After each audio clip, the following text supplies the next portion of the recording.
These are some of the most disturbing episodes of The Simpsons. The first episode we'll dive into is named Selma's Choice. It's focused on one of the lesser characters of the show, Marge's sister Selma.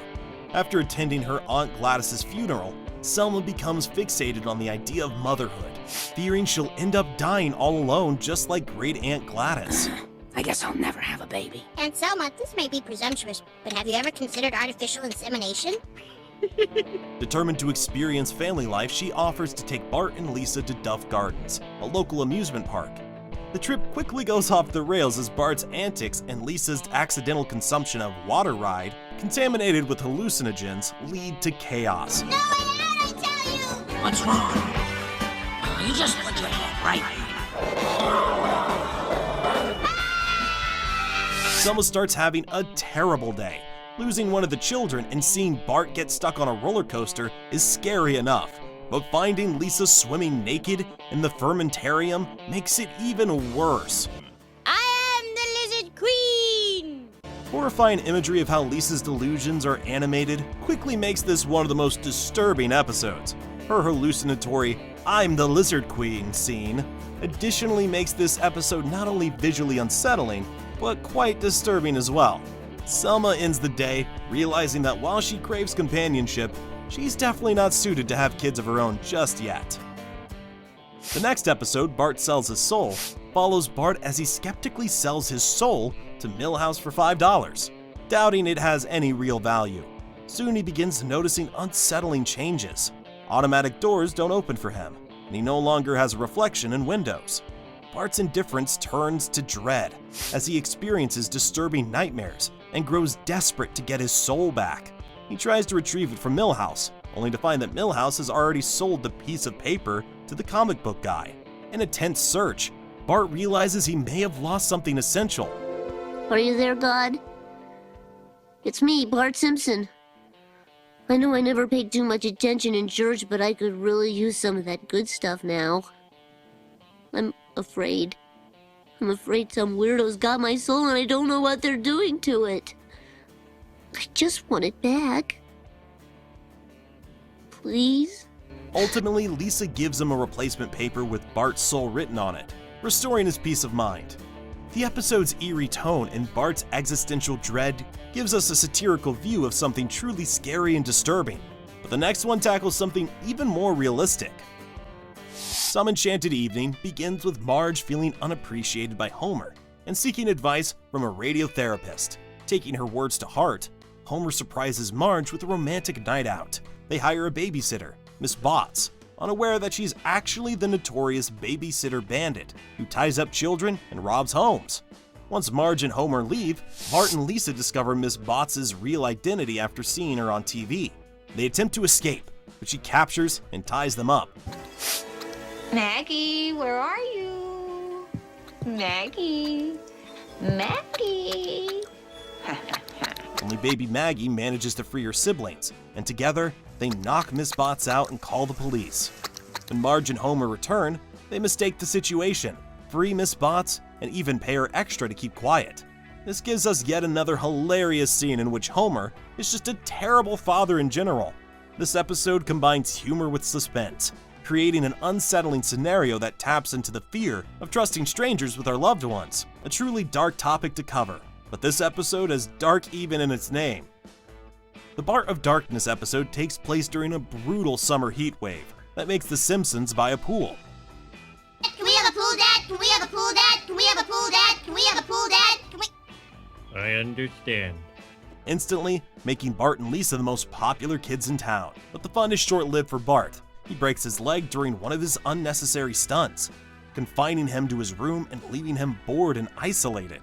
Given a telescope by Lisa to pass the time, Bart begins spying on the neighborhood and soon becomes convinced that he witnessed Ned Flanders murdering his wife. As Bart spirals deeper into paranoia, he's haunted by the eerie possibility that Flanders may be hiding a sinister secret. Lisa reluctantly helps Bart investigate, leading to a suspenseful confrontation at the Flanders house. But I saw the murder, and then I saw you bury the corpse in the backyard. All right, it's true. I am a murderer. I overwatered Maud's favorite ficus plant. I panicked and then I buried the remains. In a twist, it turns out Maude was only out of town, and Bart's horror was pure imagination run wild. This episode taps into paranoia and isolation, giving viewers a humorous yet disturbing ride through Bart's unraveling mind, all brought fraught by his loneliness. But this wasn't the only time where Bart gave us a scare. In Brother from the Same Planet, Homer and Bart dive into a hilariously twisted cycle of neglect and revenge, when Homer unsurprisingly leaves Bart stranded at soccer practice one too many times. Bart decides he's done with his bumbling father and adopts Tom, a muscular, ultra-cool big brother. Homer, oblivious to his role in Bart's abandonment issues, doesn't take this well. He decides to adopt Peppy, a needy young boy desperate for a father figure. As Bart and Tom's bond strengthens, Homer grows increasingly jealous and competitive, hilariously attempting to outshine Tom's brawn with his own clueless antics. His jealousy reaches absurd heights, transforming their father-son war into a series of escalating cartoonish stunts. Bart is equally petty, mocking Homer at every chance he gets, ruining their relationship even more. The episode culminates in an over-the-top showdown between Tom and Homer. Homer, utterly clueless as always, confronts Tom in a fistfight. Ultimately, the absurd clash leads Bart to realize that for all of his flaws, Homer is his real family. The episode sheds light on themes of family neglect, childish pettiness, and, in true Simpsons fashion, how ridiculous yet inseparable families can be. As always, Homer is the one who makes the biggest blunders. In the blunder years, a hypnotist sends Homer into a trance that brings up a suppressed childhood memory, so terrifying it makes him scream uncontrollably. When the family finally gets him to stop, Homer recalls a traumatic event. As a boy, he discovered a dead body at the bottom of a local quarry. Determined to give Homer some closure, the family investigates the quarry and discovers the body belonged to Waylon Smither's father, who sacrificed himself in a meltdown at the power plant years ago. Mr. Burns, true to form, callously disposed of the body down a drainage pipe. The eerie flashbacks, Homer's resurfaced trauma, and the disturbing revelation makes this one of The Simpsons' darker episodes. With an unexpected mix of humor and horror, this disturbing episode gives us a sneak peek into Homer's usually empty psyche, revealing that even Springfield's goofiest character has shadows lurking in the past. The same can be said for Bart and Lisa. In Dial In for Nerder, Bart and Lisa's prank on Martin Prince takes a dark turn when he falls off a cliff and appears to die. Thinking they've accidentally killed him, the siblings frantically try to cover their tracks, all while haunted by the magnitude of their supposed crime. The suspense builds as they attempt to stay one step ahead of discovery, only to have each plan unravel in hilariously grim ways. One found this bone tied to a string, almost like someone was playing a prank on him. Meanwhile, Marge suspects Homer of cheating on his diet and recruits a private investigator to catch him in the act, adding a second layer of comedy and deceit. And a twist, it turns out Martin survived his fall and was simply stuck in the woods. Bart and Lisa are relieved, but the experience leaves them more paranoid than ever. The episode's dark humor plays on their escalating panic, making it one of the show's most suspensefully twisted tales.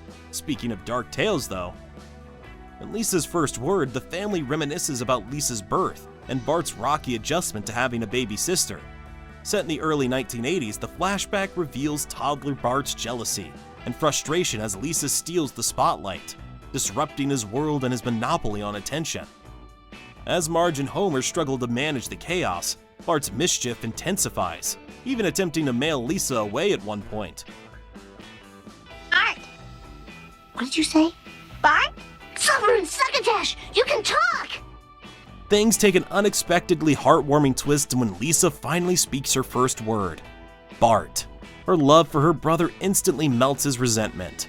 This episode blends humor with some truly disturbing sibling rivalry as Bart battles feelings of abandonment, only to discover a bond with his sister that helps him overcome his jealousy. Jealousy among siblings can be scary, almost like a phobia. In Homer's phobia, the Simpsons befriend John, a quirky, friendly shop owner with a passion for campy collectibles. Homer initially hits it off with John, until he learns John is gay. Horrified and insecure, Homer becomes fixated on the idea that John's influence might turn Bart gay, sending him into a misguided frenzy to toughen up his son. Homer's attempts to enforce masculinity go from absurd to dangerous, including a disastrous hunting trip meant to make a man out of Bart. Meanwhile, Bart is oblivious as usual, and John ultimately steps in to save the family from a pack of reindeer, proving that his character and bravery go far beyond Homer stereotypes. This funny yet disturbing look at ignorance about homophobia uses Homer's irrational fears to reflect and ridicule societal prejudice. And last but not least, in Alone Again Natra Diddley, we witness the demise of Maud Flanders, who was sent to heaven in the most cartoonishly brutal fashion. A t-shirt cannon accident at the racetrack, no less. The Flanders world crumbles as the devout widow Ned confronts grief, loneliness, and a deep crisis of faith. The once invincible faith of Ned wavers as he spirals into despair, questioning why God would let such a thing happen to his beloved Maud. Amid the town's awkward attempt to cheer him up, Homer fumbles into a misguided mission to find Ned a new soulmate, peppered with inappropriate and unhelpful suggestions that only aggravate the grieving widower. Ned's journey back to hope is filled with well-meaning but hilariously misguided nudges from the community, epitomized in a series of disastrous dates including an unforgettable strange encounter with a single mother, obsessed with personal strength. Ned ultimately finds solace in his faith and his community, though his lasting sorrow quietly reminds viewers that death happens in The Simpsons as well.